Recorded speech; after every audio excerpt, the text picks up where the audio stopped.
How does one get good at Minecraft? This is a question that I've been confronted with very recently on the Hermitcraft server. Get good, lol. When I said that there's no such thing as a bad challenge in Hermit challenges, this is what on earth is this? But as silly as all of this was, it actually got me thinking, what is the criteria for someone being good at Minecraft? If I think of someone's being a good Minecraft player, what do they actually have to be doing to be considered good? Turns out the list is actually quite long. So I've returned to my slab in the forest here, and we're going to run down the list. Thing number one, and I'd say this is probably the most important, effective use of the Ender Chest. The Ender Chest is probably one of the biggest game changers in Minecraft, and it's taken me a really long time to realize it, considering this was, when was this introduced? July the 30th, 2012, so it's only taken me 8 years to realize the importance of these things. But good Minecraft players will always have a fully stocked Ender Chest in their inventory so they can chuck it down and grab any essentials that they need when they're away from their centralized storage system. Thing number two, and it kind of follows on from the Ender Chest bit, shulker boxes coupled with the Ender Chest is a match made in heaven. I mean, you have 27 slots for 27 shulker boxes inside that thing. You could basically have your entire storage system just be completely mobile in an Ender Chest. You can have everything that you can need. Spare tools, spare stone, spare cobblestone, spare wood. You just chuck it down, assemble a storage system, you're good to go. Access to XP and large amounts of it is 100% a must. I mean, maybe not this much XP. I think I might have potentially gone a little bit overboard with the XP. Oh goodness, everything's beginning to slow down. Come on, I can flick the lever. Oh, it's so painful. It's so painful. As I was saying, access to XP so you can get levels, repair your gear, all that sort of thing. Which brings me quite nicely onto the next point, which is the fact that this right here is the most important enchantment in the game. Without it, you're going to be going through your diamonds, and also you're going to be using up your really good tools. Say, for example, you've got a wicked Silk Touch pickaxe, efficiency 5, Unbreaking 3, you've been using it for ages, you want to repair it for the 10th time. Unfortunately, your anvil is going to say no. Whereas with mending, you can rock that same pickaxe for forever. You can run with it forever, unless you're a total moron like me and die in lava. There's nothing I can do! You see what I've done! Now, while we're on the topic of enchantments, obviously having fully enchanted diamond gear is kind of a given. It doesn't even need to be mentioned that you require those to be considered a good Minecraft player, but I think it's important to also have options. So, for example, with your pickaxes, you've got your Silk Touch pickaxe, obviously fully enchanted, efficiency 5, Unbreaking 3, mending and all that, but you also have the fortune version of that pickaxe, so that if you go out quartz mining, then you can use that. And then, for example, if you're going through and you're going to be fighting a lot of zombies, you need to have a Smite 5 sword, but if you plan on doing a lot of spider hunting, then Bane of Arthropods. Different options available for different occasions. Same thing goes for armor. Anyway, let's get away from the gear that you're using for the time being. The ability to smelt up large numbers of items really quickly. It's all well and good being fully kitted out with all this enchanted stuff, but if it takes you 6 days to smelt up 10 stacks of smooth stone, then you're going to run into some issues. So having some form of super smelter system, which is obviously a lot more sophisticated than this setup right here, is definitely a must. Look them up on YouTube, they're fantastic. And also, I'm going to be honest, really fun redstone projects to work on, they're so cool. Which brings me perfectly onto my next point, which is that having some basic understanding of redstone is going to go a very long way. If you can engineer your own redstone contraptions, problem solve, and just connect things up yourself, then it's going to be hugely beneficial to your Minecraft playing experience. I genuinely can't imagine playing this game without understanding why certain things happen in redstone, so if you can learn the fundamentals, oh, go away. As I was saying, if you can learn the fundamentals, that would be brilliant. Also, death to all wandering villagers. Having the important parts of your base connected up into the nether. For those of you who don't know, 1 block travelled in the nether is the equivalent of 8 blocks travelled in the overworld, which means that if you have things that are far apart in the overworld, you can make them considerably shorter travel distances by utilising the nether. Do the maths and utilise the nether. The nether? Oh no! But staying on the topic of the nether, yeah, I'm doubling down, I'm sticking with nether from now on. If you want to be really good, you should make use of fast transportation devices. Wow! Things are going wild. I mean, you could be doing this too. Oh my goodness, it feels like I'm about to take off. This is hurting my brain on a number of levels. It's hurting my brain on a number of levels. But yeah, as I was saying, connect up your nether portals with fast transportation devices and you'll be sorted. It pains me to say this one. It does pain me to say this one. Probably some of the most frustrating things in Minecraft are villagers. You know, they're just dealing with villagers and villagers doing villager things.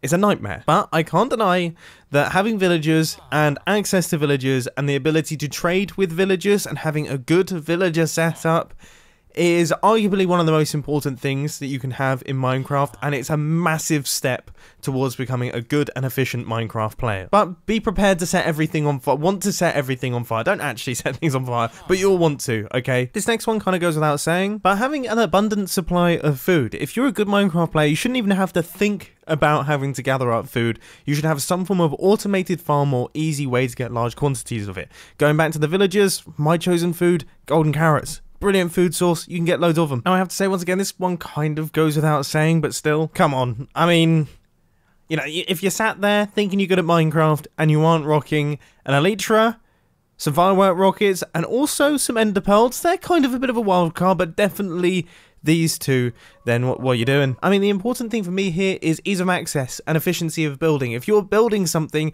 and you fall off it and then you have to pillar all the way back up, pain in the backside. Elytra firework rockets just shoot back up to the top. In fact, you may notice that when I'm talking about being a good Minecraft player, often I'm just referring to being an efficient Minecraft player. Efficiency really is the key to being good at Minecraft, and one main thing that will really help your efficiency is first off your base being fully beaconed up, but I would argue it's also very important that you have a spare beacon with all of the iron required to create the full pyramid, so you can chuck down a beacon at a moment's notice and get all of the good effects. And obviously I would suggest that you carry it in your ender chest, because ender chests are important. Now the thing that defines a truly good Minecraft player is their access to the weird items in Minecraft that you never really need, but then sometimes you do need, but never seem to have on you. Leather is a big one for me, ink sacks, nether quartz, books, chorus flowers, honey blocks, leaves, sugar boxes, cobwebs, all these sorts of strange fringe items. The reason that I'm impressed with people that hoard this stuff is because you need them once in a blue moon, but then when you need them, you really tend to need them, and they're always difficult to get large quantities of. A fully sorted and organized storage system. This is another big one where efficiency comes into play. You can't be considered a good Minecraft player if you're just constantly hunting through chests looking for your items. I've just realized that I've revealed that these chests are in fact empty. Oh my goodness, everybody's gonna unsubscribe now. But if you have a fully automatic, fully sorted storage system, then first off, you can just dump your items in a chest and they'll all make their way properly into your storage system, saving you tons of time.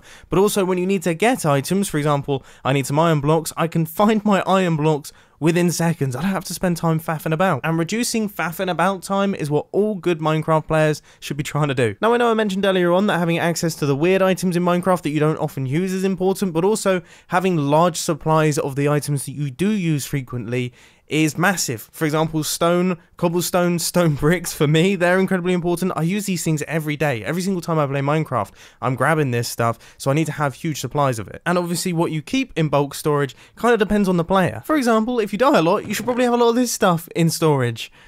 Oh, I've really cheaped out here. I haven't got enchantments on them. But for me personally, if you're a good Minecraft player, not only will you have the equipment that you're wearing, fully enchanted gear and everything like that, but also you'll have a backup set of equipment so that if you die, you can re-gear up quickly to go and retrieve your items. And true professionals will have a spare elytra and firework rockets so you can get there nice and quickly. But that is for the true professionals. With that being said, by that definition, I fall into that category. So maybe not. Maybe it's not true professionals. Having access to large quantities of potions. You see, the interesting thing about potions is that they expand the limits of what you can do in Minecraft survival. For example, if you want to do a build in the nether and you want to build it underneath lava, then you're going to have lots and lots of fire resistance potions. Being a good Minecrafter is all about not being limited by the resources that you have. Goodness me, that sounded good. I've forgotten. What am I thinking? That sounded prolific? No, it's definitely not prolific. That sounded... Oh, goodness me. Profound. That sounded profound. Now that I think about it, probably wasn't that profound, actually. Anyway, this one is going to involve me owning up to a bit of a mistake that I made in the past, okay? I may have been caught saying that nobody cares about ice. Well, I want to admit something, okay?